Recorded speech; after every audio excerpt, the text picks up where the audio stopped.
제발야. 지난번에도 말씀드렸다시피 걱정 안 하셔도 됩니다. 미국에서 많이 해봤던 수술이고요. 성공률도 높습니다. 아드님 같은 경우는 심각한 상황도 아니고요. 네, 선생님. 예. 형님은 몇 시까지 오시기로 했죠? 네, 7시까지 오시기로 했어요, 선생님. 저기 금방 올 겁니다, 선생님. 지영이 동생 살릴 수 있다고 얼마나 좋아했게요. 동생을 얼마나 아끼는지. 예. 조직 검사가 7시 반부터인데요. 7시까지는 오셔야 하는데.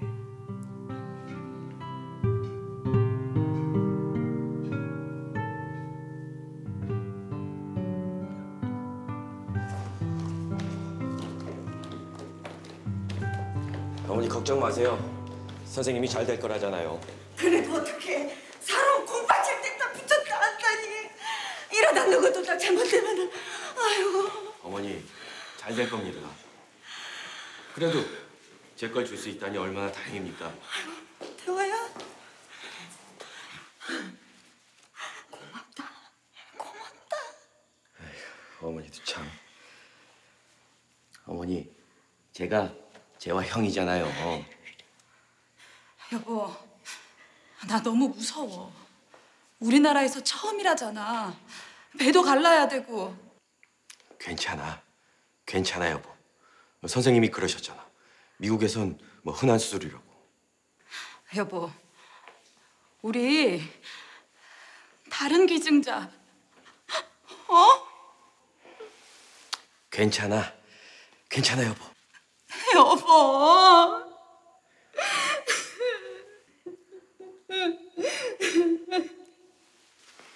나도 재화도 다 괜찮을 거야. 잘 될 거야.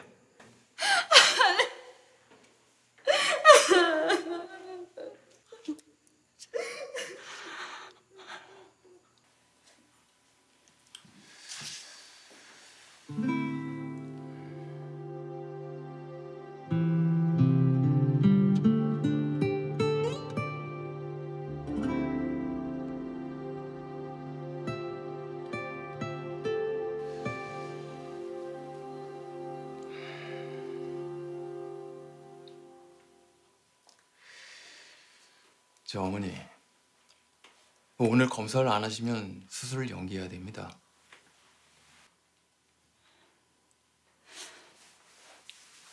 저 선생님, 제가 하면 안 되나요? 미국에서도 엄마가 콩팥을 떼주기도 하죠. 저 검사해 주세요. 아니 어머님께서요. 예.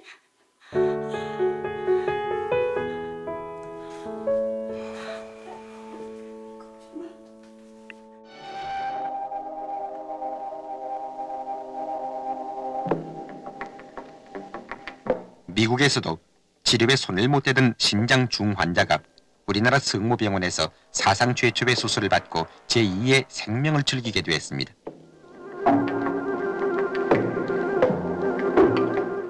외과의 이용각 박사를 주장으로 해서 내과의 민병석 박사 등 20명의 전문의사와 1급 간호원 최수자양 등 간호원만도 20여 명이 동원된 이 수술은 어머니의 건강한 신장 한쪽을 떼서 그것을 병든 아들의 신장으로 이식한 것입니다.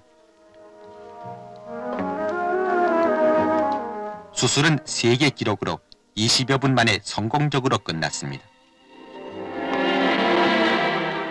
어머니로부터 2번이나 육신의 생명을 받은 아들은 이제 건강한 모습입니다.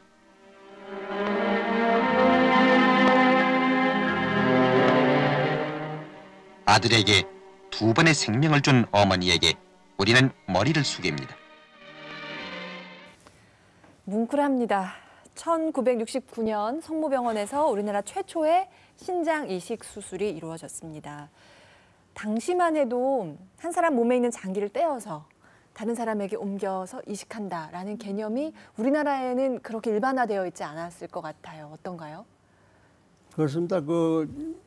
장기 이식이라는 거는 그 당시 우리나라 실정에서는 그러니까 1960년대죠. 그때만 해도 도저히 상상도 못 해보던 거고 실제 임상에서 있었던 일은 없었고 단지 저희들이 외국 문헌을 통해서 외국 잡지, 의학 잡지를 통해서 그 실정을 알고 있었는데 이 수술 전에 장기 줄 사람 받는 사람의 그 조직 적합형을 다 조달해서 가장 그 적합이 되는 사람을 골라가지고 이식하게 되는데 대개 부모일 경우에는 반은 맞습니다. 반은 어머니한테 아버지한테 받았기 때문에 반은 맞고 형제들 간에는 한 반은 잘 맞아요. 근데 한 또 그중에 4분의 1은 전혀 안 맞고 4분의 1은 한 4분의 1 정도 맞고 뭐 이렇게 되기 때문에 조직 적합 반응을 반드시 해봐야 되고 더군다나 타인일 경우에는 더구나 그렇죠. 그래서 그 장기 이식이라는 거는 간단한 수술이 아닙니다.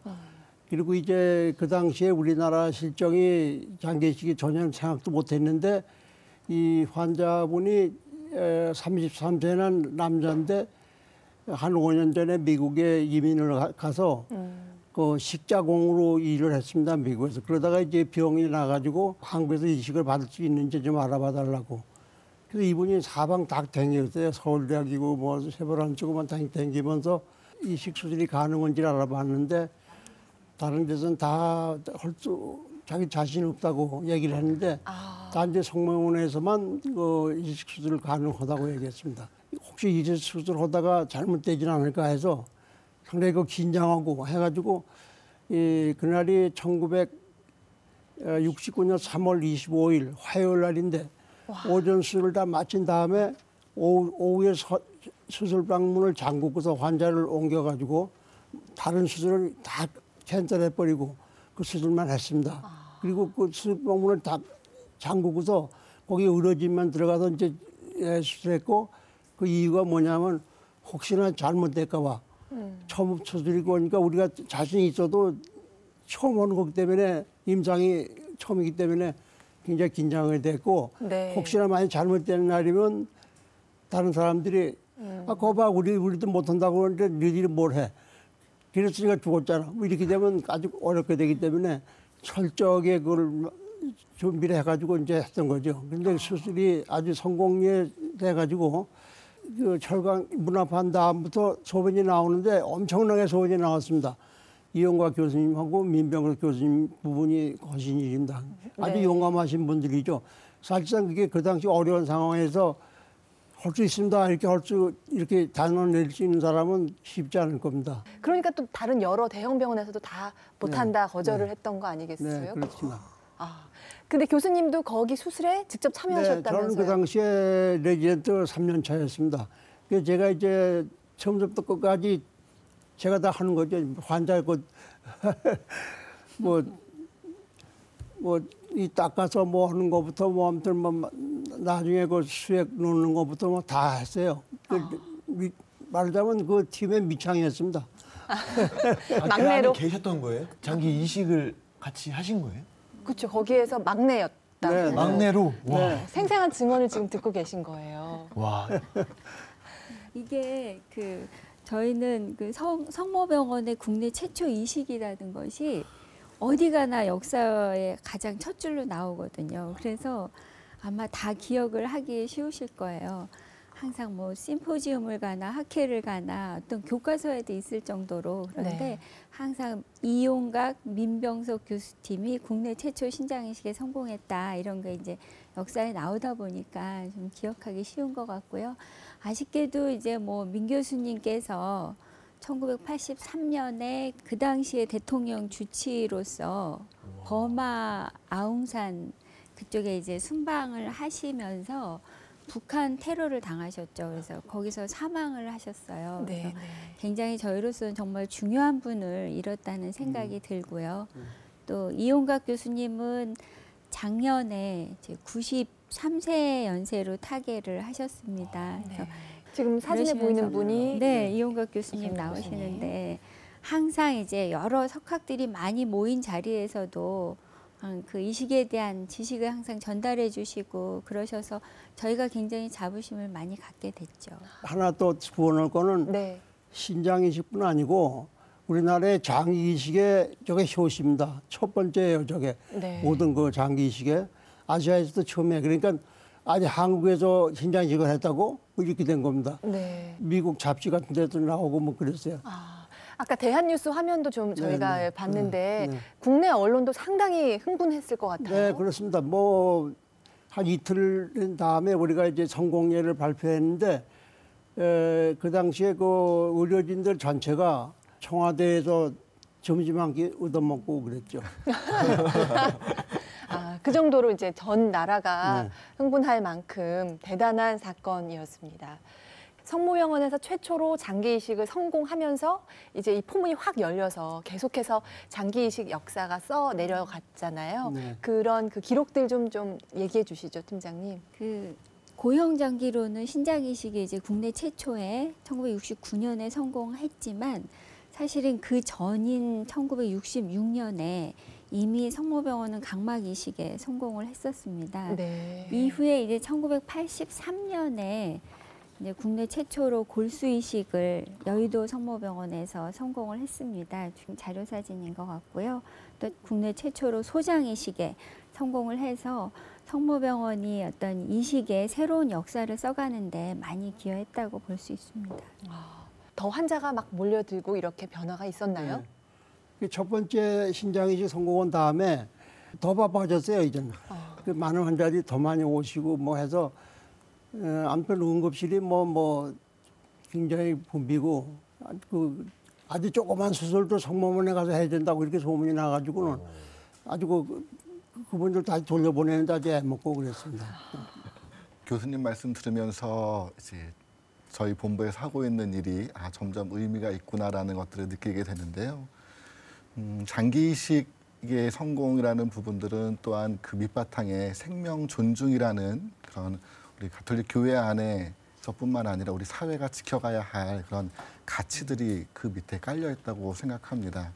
우리 교회 안에서는 우리 생명은 하느님께서 주신, 하느님께서 창조하신 것이지만 이 세상에서 살아가면서 내 생명만 중요한 것이 아니라 다른 이들의 생명도 중요하다라는 차원에서는 조금 도와주고 끝나는 것이 아니라 정말 함께 살아간다는 의미에서 생명 존중은 우리 삶 안에 토대가 되어야 되지 않을까라는 생각이 듭니다. 저희 병원에 이제 국내에서 이식받은 지 가장 오래되신 분이 생존하고 계시거든요. 네. 그래서 아마도 고용복 교수님께서 집도하시지 않으셨을까 생각이 드는데 1978년에 그분이 신장이식 받으셨습니다. 그래서 지금 39년째 건강하게 생활하고 계시거든요. 연세는 80세이신데요. 네. 지금도 이제 3개월에 한 번씩 꼬박꼬박 진료를 받으러 오시는데 너무나 이제 단정하고 꼿꼿한 모습으로 오셔서 그런 분을 보면은 굉장히 이식은 기적이다 이제 그런 생각을 많이 하게 되죠. 네. 교수님도 기억에 남는 경험 있으시면? 환자분은 한 30대쯤 된 환자고 어머니는 60이 채 한 50대 후반쯤 된 할머니인데 시골 사시는 할머니입니다. 그래서 피검사니 뭐니 해서 어머니가 잘 맞는 거로 돼서 이식 수술을 하기 전날 할머니한테 가서 설명을 했습니다. 할머니 저 왼쪽 콩팥을 떼서 아들 오른쪽 배에다가 이식하겠습니다. 그랬더니 아이고 오른쪽 왼쪽 가릴 거 없어 다 떼서 말이야. 그러니까 제일 좋은 걸로 심어. 그러면 할머니 돌아가시잖아요. 난 다 살았어 이제. 그런 이게 지금 기억에 남습니다. 그럼 저의 경우에도 저는 이제 제가 뭐 수술을 하는 건 아니지만 저희가 이제 장기 기증 희망자 모집 캠페인에 다니는데 저희 본부로 전화가 왔어요. 어떻게 해야 될지 모르겠다고. 그래서 사연을 듣다 보니까 좀 안타깝게도 자녀가 이제 뇌사 상태에 빠지게 되었는데 네. 부모님이 의료진에서 이렇게 장기 이식을 권유하고 있는데 어떻게 해야 될지 모르겠다.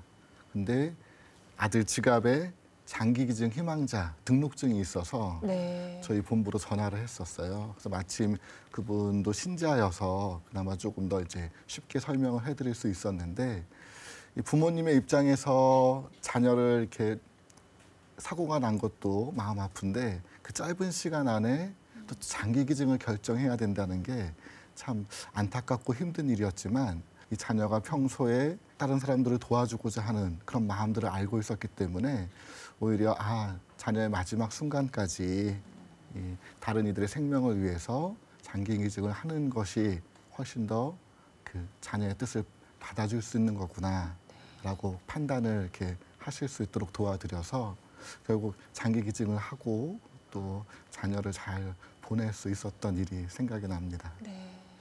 근데 개인적으로 생각으로는 장기 이식하면 죽을 때 이제 장기 이식을 하잖아요. 네.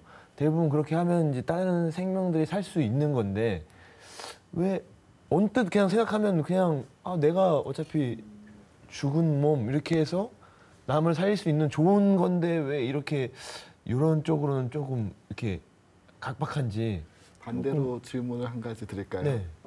근지 씨는 장기 기증 희망 신청하셨나요? 아직 저는 신청을 안 했어요. 아직? 개인적으로 그쵸. 이런 쪽으로는 좀 관심이 많이 없어가지고 네, 그쵸. 지금 생각을 안 하고 있다가 오늘 좀 이렇게 이야기를 듣고 나서 장기 이식을 좀 신청을 해도 괜찮을 것 같다라는 생각을 했어요, 지금. 맞습니다. 지금 홍보 차원에서도 약간 좀 부족한 점이 있기도 하지만 우리 한국 사회가 어떤 변화나 또 여러 가지 고민들이 많잖아요. 그래서 내 상의 마지막을 어떻게 보낼까에 대한 고민은 좀 덜 하고 있는 듯해요.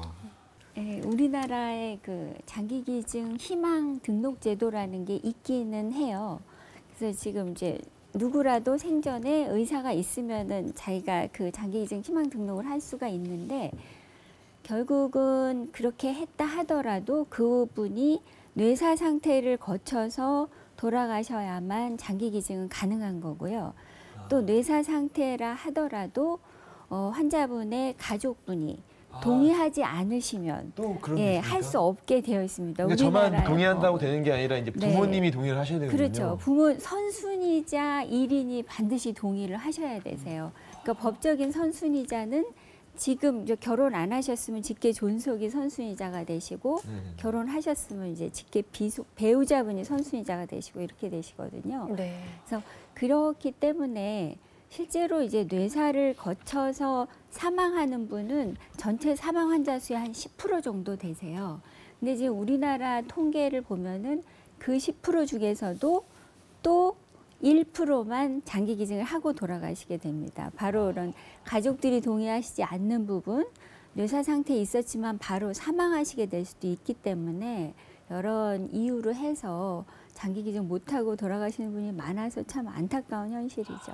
평소에 자기의 뜻을 가족들한테 알려놔야 되는 것이 중요합니다. 오늘 뭐 큰 거 하나 배우고 갑니다. 우리가 지금 이렇게 이야기를 나눈 것처럼 장기 이식이 가능하려면 장기 기증이 이루어져야 하겠죠. 장기 기증이야말로 그리스도의 사랑을 실천하는 가장 위대한 행동이다. 이렇게 가톨릭에서는 가르치고 있는데 우리는 이 위대한 사랑의 실천에 얼마만큼 가까이 다가가고 있을까요?